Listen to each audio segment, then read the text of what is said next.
Hello, people. Welcome back. We are diving deep into faith, creative confidence in this episode. So, if you ever doubted your own creative art, you were feeling you were never good enough, the first thing to understand is that it never comes from you. It comes from you trusting the one who gave those creative gifts to you. You can't be the branch and relying on yourself. You're not going to survive. So, the first part to understand is the belief versus the faith. A belief is that mental agreement, right? Upon the doctrine, upon, let's say, Christianity. Jesus Christ was alive, he died, he got resurrected. It's a mental agreement. It's a direction that we take when we think about religion. And that's what we see a lot when everybody talks about religion. So it's a social conditioning, let's say. But that's you accepting the story without necessarily having a personal responsibility into it. So it's not necessarily the most solid part, but it's the first part. When we think about the faith, though, it goes beyond belief. It moves you into action, into committing yourself and having that personal relationship with Christ. And as a Christian, when you grow up, when you hear stories in the Bible, you hear stories about Jesus, and you start actually understanding it, being familiar with him, you're understanding the whole doctrine about it in the church, if you're Catholic especially, you're starting to embrace that reality, but it takes you more into the part of that story. It's not just Jesus being somewhere. It's you and Jesus. It's that relationship that you start building. And because you're building that, it gets to be a lot more stronger because it gives you that extra divine strength that I talk so much about, that I repeat so much about. And this is where the strength relies. And because you're starting having that faith, you're building the faith, you're developing the faith, it makes you see the bigger picture. It makes you see the world from that, I would say, bird type of view. And this is where it involves you surrendering a reliance, total reliance, and then a total trust.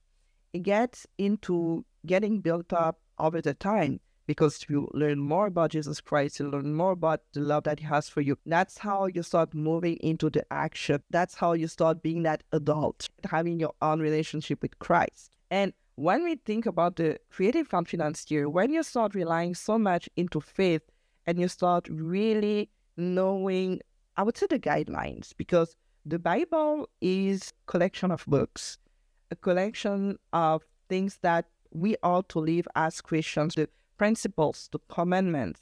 And there's a reason for that. There's a purpose to it. And that purpose is always to go to live the fullness of the truth. When you start being creative, when you start having those creative gifts, which is the way to build the kingdom here. It's your mission through whatever you're going to do. You can be painting, you can be drawing, you can be being here in front of the camera, talking.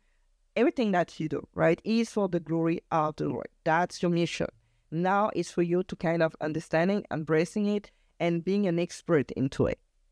When you start relying on that and that faith that's getting stronger, you are understanding the guidelines, and they become those dogmas. You can see that into the catechism, because without the truth, we can be free. The truth will set you free. That's the first basis. That's the first step. But to get to know the truth, you need to know, I would say, your environment. As a Christian, you can go so far and stretch yourself so far from him, but still trusting him so much and relying on him so much that you're never going to be afraid.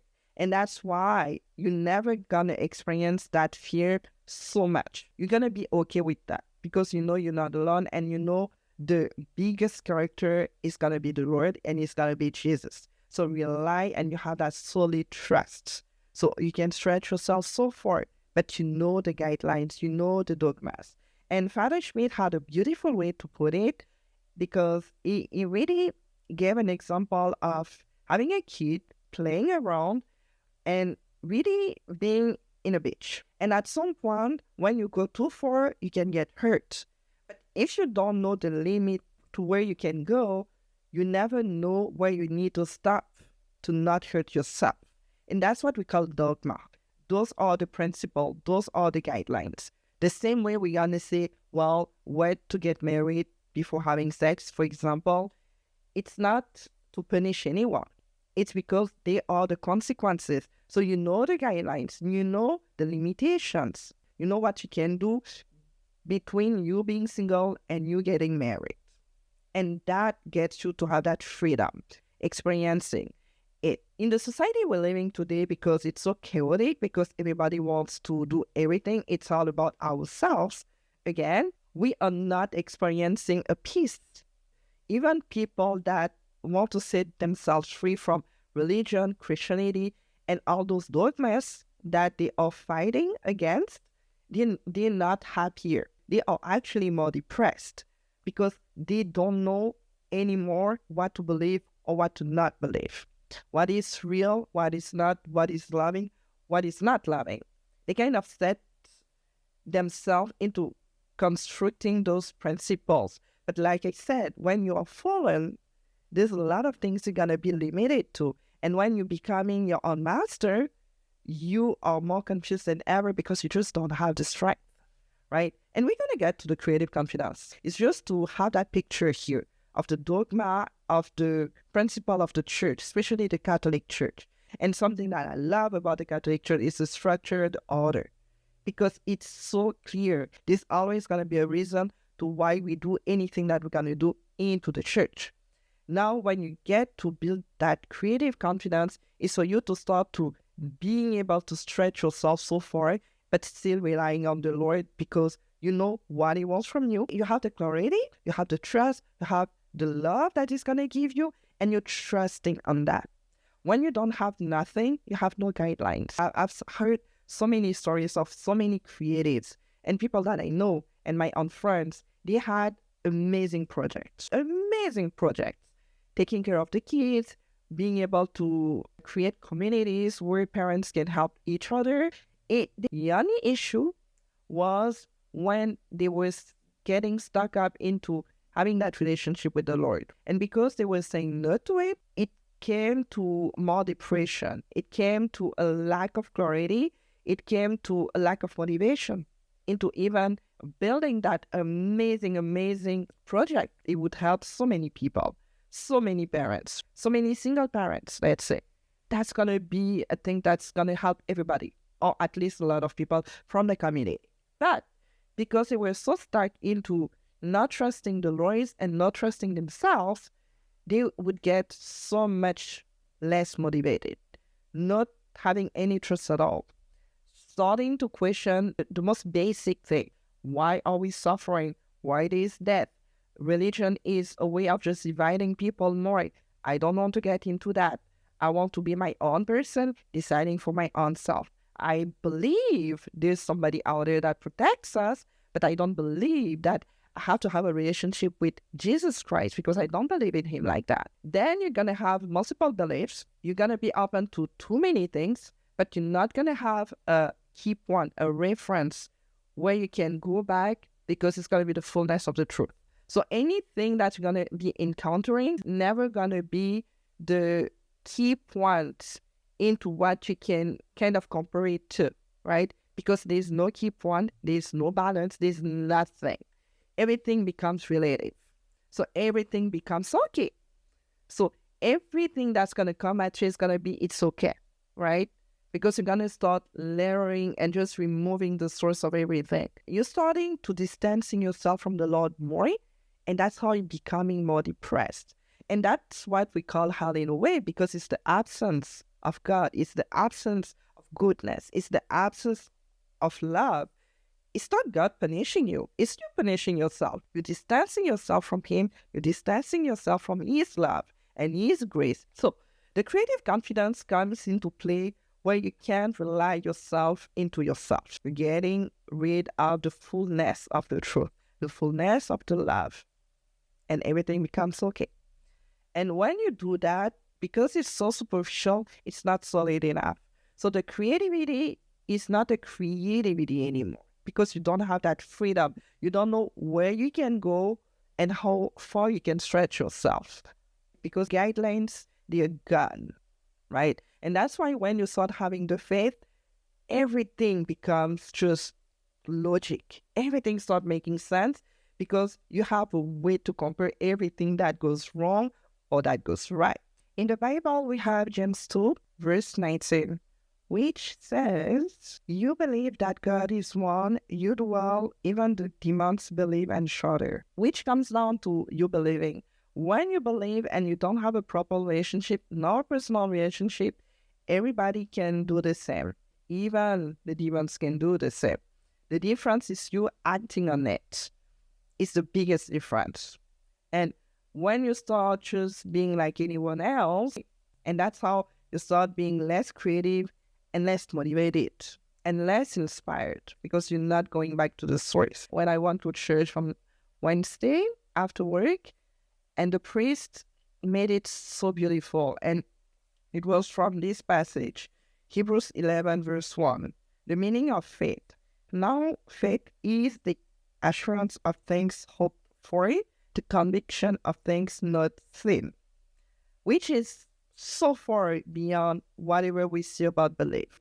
Because at the end of the day, when you think about belief, you think about thoughts, and that buildup of thoughts, that gets repeated enough for you to believe into something.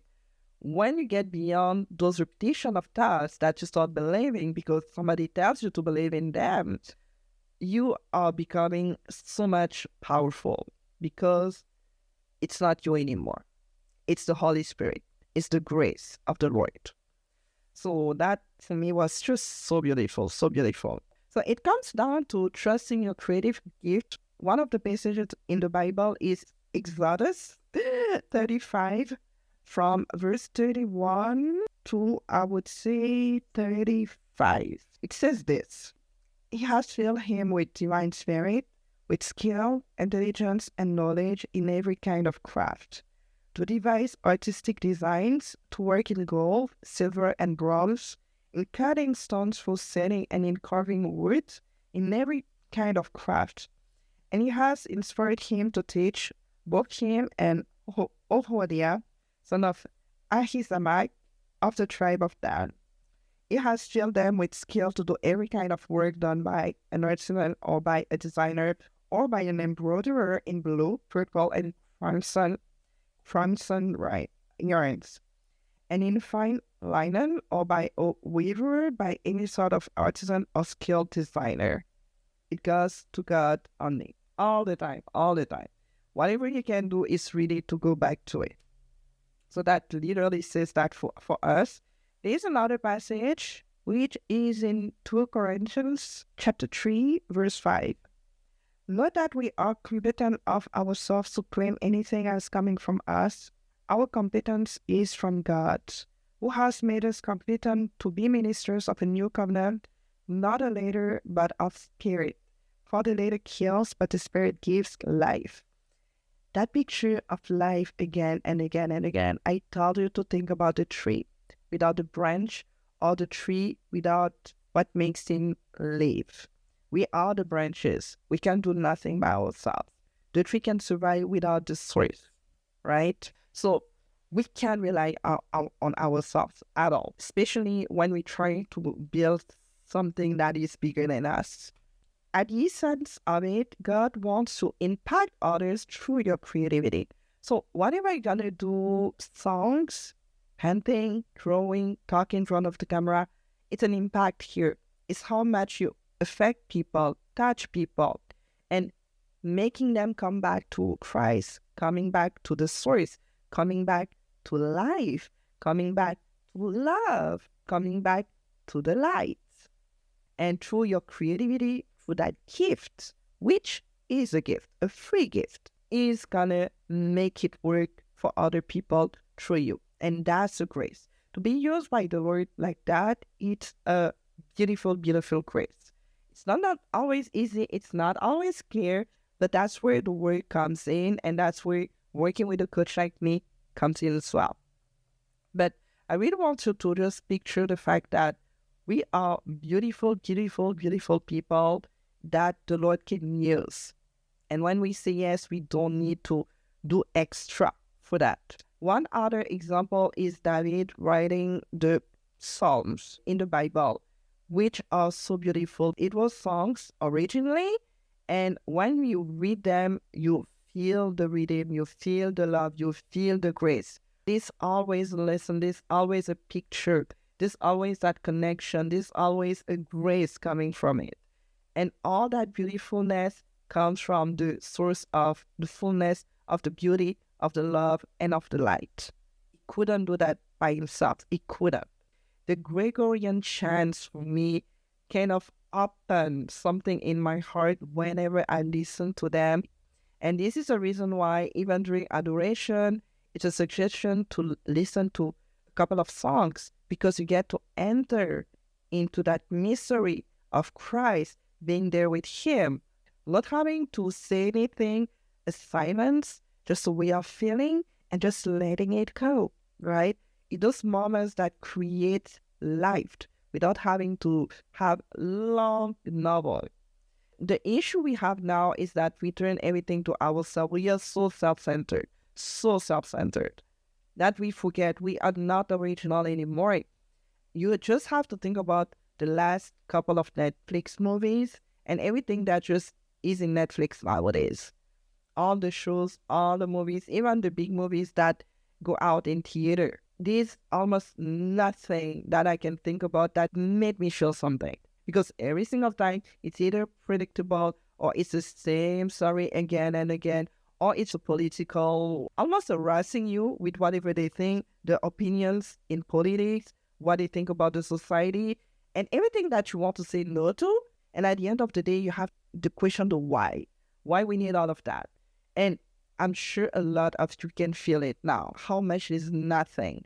And at the same time, it might be a good idea because maybe it's your turn now to create something rather than just being a viewer and just enjoying the show. I mean, everything just calls for opportunities right now. Every time that I see a movie, I'm like, oh, was it so hard to just come up with a movie and just ideas? And everybody copying, pasting everybody. Or they just go back to the old stories and they're trying to just remake them, give them a refreshness that nobody usually asks, right?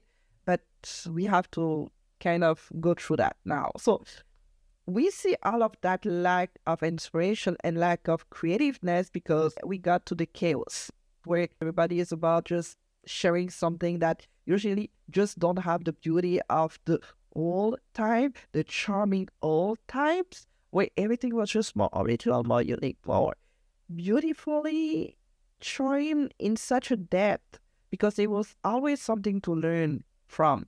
Now it's a mix of pictures and videos and a lot of things happening, but nothing is happening at the same time. It's very sad, but I think it's definitely the reason why we're getting to that nonsense and nobody is creative enough anymore.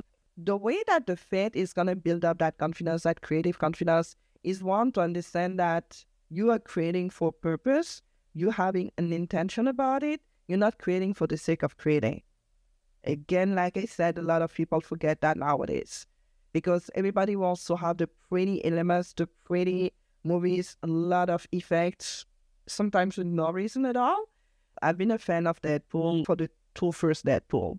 The third one, I was so disappointed.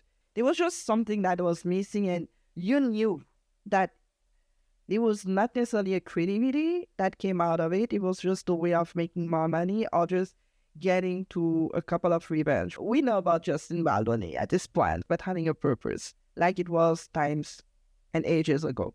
But I know it's hard. The second thing is that the faith is going to push you to turn on your camera and to press start, because you know it's not about you. So you're not going to die if you mess up. You can go beyond yourself and press start, turn on your camera.